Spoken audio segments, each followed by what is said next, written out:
why the Philippines? Why should builders build in the Philippines? What makes it an exciting place for emerging tech for projects right now? I believe there's really, there's really this hunger for innovation here in the country, from our developers to the startups to the students. Mm-hmm. No? That are the things that we have been seeing and observing in all those particular sectors. And the fact of the matter is that, at least when it comes to blockchain, because that's where I'm more familiar with, I've seen a lot of initiatives to onboard more grassroots builders, or it is more about people themselves trying to learn about blockchain, trying to learn more about this industry.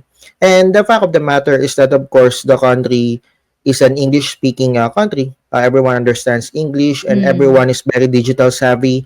Everyone is on social media. Everyone is on the internet. So those are the things that is why I feel the Philippines remains an important or an exciting, as you said, exciting for emerging tech.